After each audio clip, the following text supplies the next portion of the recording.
Om Shanti. Good morning. आज शिव बाबा की ज्ञान मुरली है। बाप ही नॉलेज हैं, नॉलेजफुल हैं। बाप कहते हैं अपने को आत्मा समझो, बाप को याद करो। यह भी नॉलेज है। एक है एक है एक है योग की नॉलेज, दूसरा है 84 जन्मों चक्र की नॉलेज।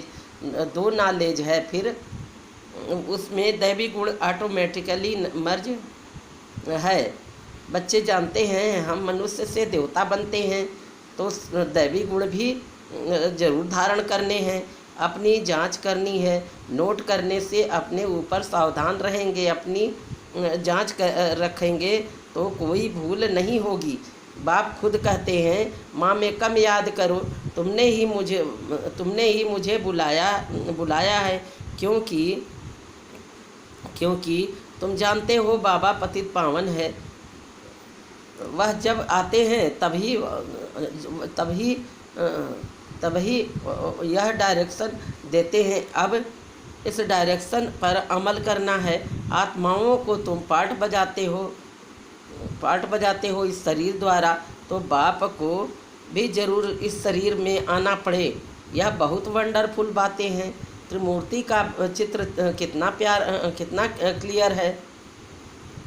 ब्रह्मा तपस्या कर यह बनते हैं, फिर 84 जन्मों के बाद यह बनते हैं। फिर भी बुद्धि में याद रहे कि हम ब्राह्मण सो देवता थे। फिर 84 का चक्र लगाया। अब फिर देवता बनने के लिए आए हैं। जब देवताओं की डिनास्टी पूरी हो जाती है तो भक्ति मार्ग में भी बहुत प्रेम में उनको याद करते हैं। अब वह बाप तुमको यह पद पाने के लिए युक्ति बताते हैं। याद भी बहुत सहज है, सिर्फ सोने का बर्तन चाहिए। कितना पुरुषार्थ करेंगे उतनी पॉइंट्स इमर्ज होगी। ज्ञान भी अच्छा सुनाते रहेंगे, समझेंगे। जैसे बाबा हमारे में प्रवेश कर मुरली चला रहा है। बाबा भी बहुत मदद करते हैं, औरों का भी कल्याण करना है। वह भी ड्रामा में नूंद है। 1 सेकंड ना मिले दूसरे से टाइम पास हो जाता है। इतने वर्ष इतने मास कैसे पास होते हैं। शुरू से लेकर टाइम पास होता आया है। यह सेकंड फिर 5000 वर्ष के बाद रिपीट करेंगे। यह भी अच्छी रीति समझाना है और बाप को याद कराना और कराना है, जिससे विकर्म विनाश हो और कोई उपाय नहीं। इतना समय जो कुछ करते आए हो वह सब थी भक्ति मार्ग। कहते भी हैं भक्ति का फल भगवान देंगे। क्या फल देंगे, कब और कैसे देंगे, यह कुछ भी पता नहीं है। बाप जब फल देने के लिए आए तब लेने वाले और देने वाले इकट्ठे हो। ड्रामा का पार्ट आगे चलता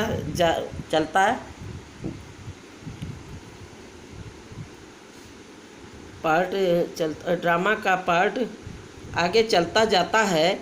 सारे ड्रामा में अभी यह है अंतिम लाइफ। हो सकता है कोई शरीर भी छोड़ दे और कोई पार्ट बजाना है तो जन्म भी ले सकते हैं। किसका बहुत हिसाब किताब होगा तो जन्म भी ले सकते हैं। किसके बहुत पाप होंगे तो घड़ी एक जन्म ले, दूसरे जन्म, तीसरा जन्म लेते छोड़ते रहेंगे। गर्भ में गया, दुख भोगा, फिर शरीर छोड़ दूसरा लिया। काशी कलवट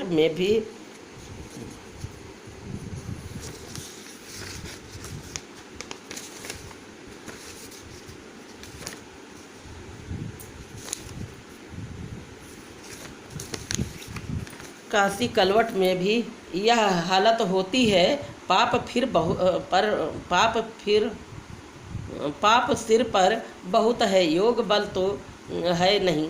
काशी कलवट खास यह है अपने शरीर का घात करना। आत्मा भी समझती है या घात करते हैं, कहते भी हैं बाबा आप आएंगे तो हम आप पर बलिहार जाएंगे।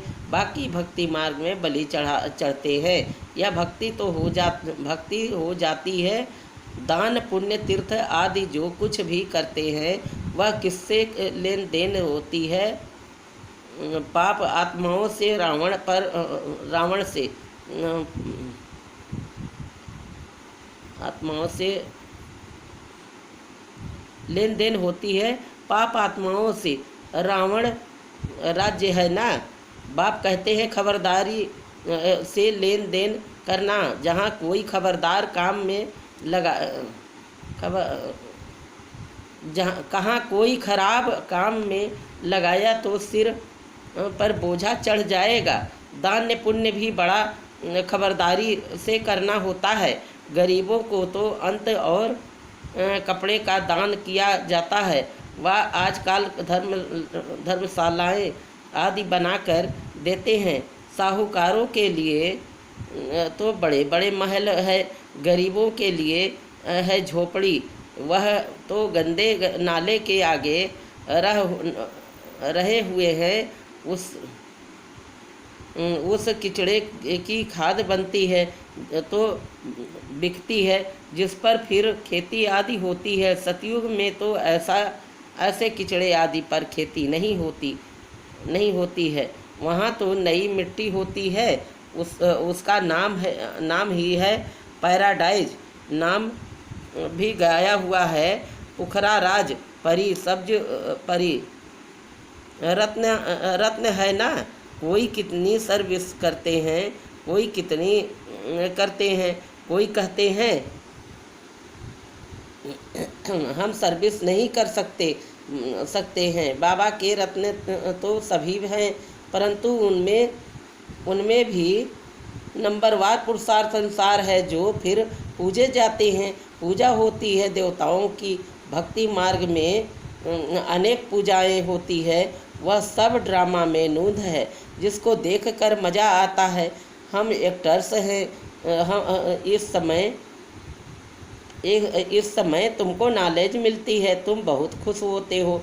जानते हो भक्ति का भी पार्ट है। भक्ति में भी बड़े खुश होते हैं। गुरु ने कहा माला फेरो, बस उसी खुशी में फेरते ही रहते हैं। समझ कुछ भी नहीं है।